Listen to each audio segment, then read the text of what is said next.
What's going on, guys? My name is Wade with TechDaily, and in this video, we are checking out the Google Pixel 9a. Now, I know what you're thinking. Didn't this phone come out more than a month ago? Well, kind of. Google announced this phone in early March, and then immediately announced it would be delayed due to some component quality issue. They revised their ship date to April something or another, at least via the Google Store, but third-party retailers like Amazon and Best Buy and any carriers that were offering it weren't getting their own inventory until June. So now, on top of that, Google also killed off their Team Pixel program, which was a way for YouTubers, Instagrammers, and superfans to get sent the newest Pixel phones a little early as part of a PR initiative. Instead, just a handful of high-level tech creators and journalists were offered the phone, which meant bare minimum coverage for a device that already had a botched release. So actually, I wouldn't blame you if you completely forgot about this phone, or didn't even know it existed in the first place, which is kind of sad because this used to be one of the best mid-range Android devices you could buy. I still generally think that is the case. This new Pixel 9a has a lot to offer without the four-figure price tag, though there are some negatives too, which I'll talk about, but man, did Google really mess up this poor phone from the start. Now, I'm going to fill you in on everything you need to know, of course, but first things first, let's just quickly unbox it. And I do want to mention that this box was dirty and smudged up, which is odd, and also came with a big ugly sticker, which isn't the best first impression, but I suppose maybe that's more on Amazon, which is where I bought this from. Sliding off the sleeve and pulling off the lid,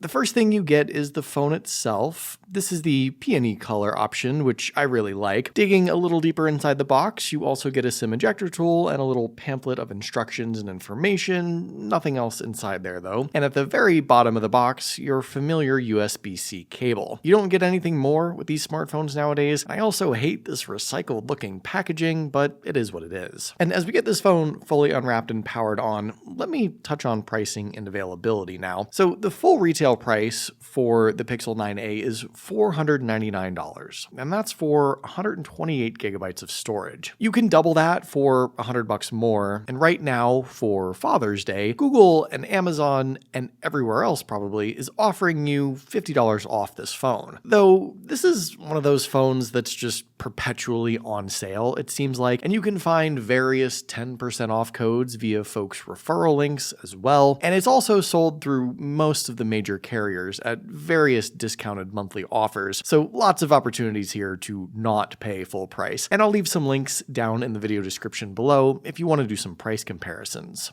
So right off the bat, the first thing I really like about the Pixel 9a is its size. At 6.3 inches corner to corner, it's actually bigger than last year by 0.2 of an inch, but it's still small by today's standards. Unfortunately, its screen-to-body ratio is less than ideal. The black borders that frame the display are thick and obvious, and even the selfie camera looks a little large to me. I would say that this design is expected for a budget or mid-tier phone, except that nowadays it's really not. And I think it's one of the main complaints that a lot of people have with this phone. I mean, it's great that we actually have a choice besides 6.7 inches, but there was probably an opportunity to make the screen a little larger still, while keeping this form factor and minimizing those bezels. Around back, the Pixel 9a looks unique to say the least. First and foremost, the back cover is plastic, an obvious soft plastic, which might be better for durability, but it's far from premium. The all-aluminum frame is nice. That gives the phone some weight and a much sturdier feel. The matched color all around is awesome, and if you don't like this peony pink, you can get something more boring like obsidian black or off-white porcelain or iris blue, which I'm also a fan of. But I fully appreciate some color choices, since so many other devices are just 50 shades of gray now. What's especially special about this Pixel 9a is the fact that it has basically no camera bump. No bar, no bulge, no module, just a slight plastic cover that's raised a tiny bit over top its lenses. And I love this. I think regardless of whether or not Google filled up the phone with more stuff inside, just the fact that it sits mostly flat on a table without any of that wobble is refreshing. And actually, the phone as a whole isn't even any thicker than last last year's. It just doesn't have an extra protrudement sticking out the back. I'll say that it does look weird. It's not what we're used to. At first glance, it almost seems like this is a super budget phone or an old phone with a really cheap, tiny little camera, since there isn't that massive emphasis on it. But this is a design element I think we can all get behind. As far as the rest of the phone, there's nothing on the left side. On the right, your usual volume and power buttons. Up top, a little microphone hole, I believe. And at the bottom, your main loudspeaker alongside the USB-C port, another little mic hole, and the SIM card tray. Pro, there's still a physical SIM card tray. Con, it's just a single SIM. So no micro SD support, and if you want a second SIM, it's gotta be eSIM, which is probably less important than the storage situation. 128 gigabytes for $500 feels like a bad deal to me, but like, it's Google and all they want is for you to store stuff within their various cloud subscription apps. So I get it, but still, this isn't a whole lot of storage space for the price. Underneath the display, this phone has the older variety in-display fingerprint sensor, which is also something people have sort of been complaining about, but I didn't expect an ultrasonic sensor on this phone myself. Yeah, you need an extra fraction of a second to unlock, but with Face Unlock, you can get into the phone pretty much instantly.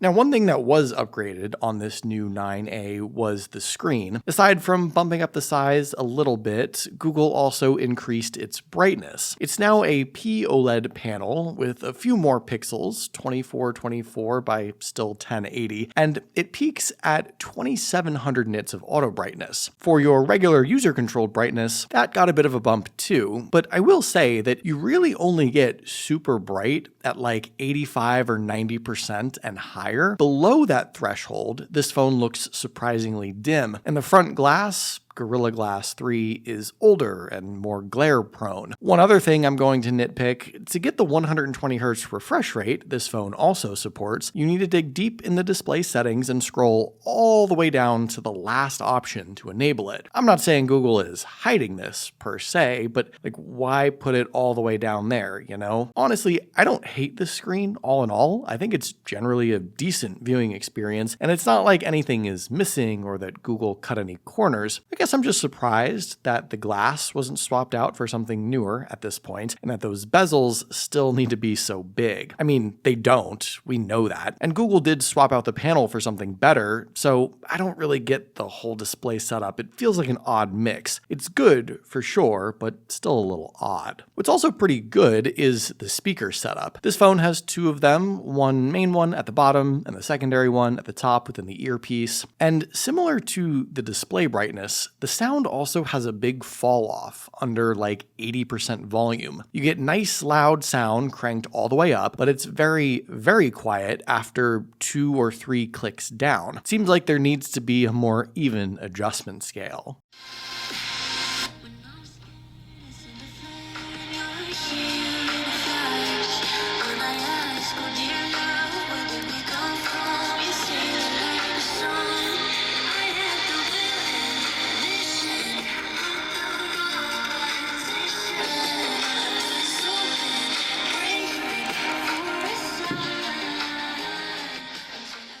So powering this Pixel 9a is Google's own Tensor G4 chip, the same one from their top-tier Pixel 9 and Pixel 9 Pro series, and 8 gigabytes of RAM. Here are the Geekbench scores for that processor inside this phone, and I will just say that while there is definitely some benefit and outright value in getting the quote-unquote flagship processor in this mid-tier or less expensive device, there's 2 glaring issues, or at least considerations that I see. One, this chip is technically not as powerful as, say, Snapdragon's high-end option in an S-series phone, for example, which has been a sticking point for some folks who prioritize performance. Google says this chip is optimized for battery life and efficiency, not so much for power or performance. And with their highly optimized software to pair with it, I can see that being a potential advantage in certain circumstances. But the other thing is the simple fact that not only has the regular Pixel 9 and Pixel 9 Pro been out for a while now, but the rumored Pixel 10 is right around the corner. So last year's flagships, with better all-around specs, can be bought for cheaper, and we might be close to a brand new, more powerful processor within a new Pixel phone. I think there's still a lot of value in opting for a Google A device like this one when it comes to the specs, but it's always a tough decision when you look at the big picture with all the other options. Also, thinking big picture, Google still guarantees 7 major Android updates for this phone, which is always great. Again, I think software-wise and update-wise, this is a big benefit to any Pixel device. Not only are you basically first with the features, but you're secure in knowing this phone will get updates for years to come. I think plenty of Pixel fans are keeping these phones longer and longer anyway. But speaking of features, while there's a myriad of AI and Google Gemini stuff throughout the OS, this phone is slightly less AI'd than Google's flagship or Pro line, which actually seems to be something some folks are seeking out or preferring. So all in all, a mix of pros and cons when it comes to the performance and software,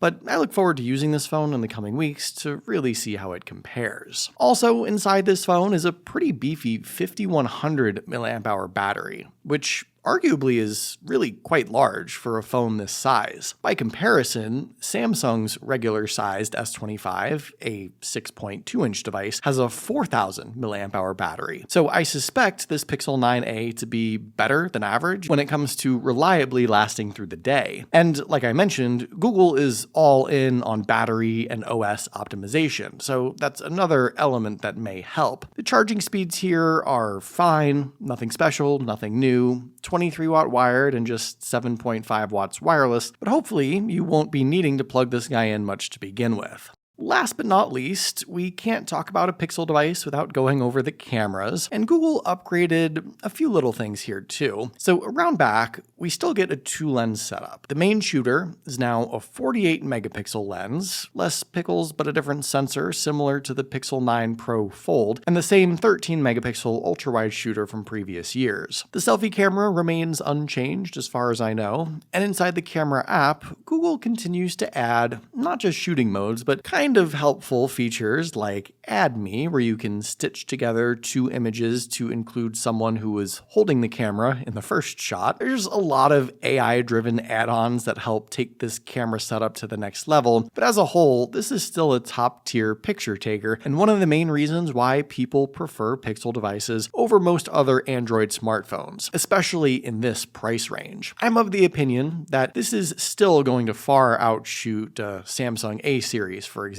I think it has more capabilities in the camera than Apple's budget 16E, and even after all these years, it's still probably the best bang for your buck or overall value for Google's A series device. I'm really looking forward to snapping more pictures with this phone in the weeks to come. I think it's going to once again outshoot just about anything else I've been using lately in this $400 to $600 price range. It's honestly a shame that Google did a piss poor job just launching this phone to begin with. I mean, I suppose they couldn't do much about the quality control issue, or maybe they could have, since they're literally one of the biggest companies in the world. And I suppose they don't need to send free phones to every YouTuber with a pulse, but then how are people going to know about this phone when it does go on sale? You see, there's usually some strategy for launching a product and some backup plans in place if things go wrong. Google, for whatever reason, didn't seem to be able to do any of that. And I think this Pixel 9a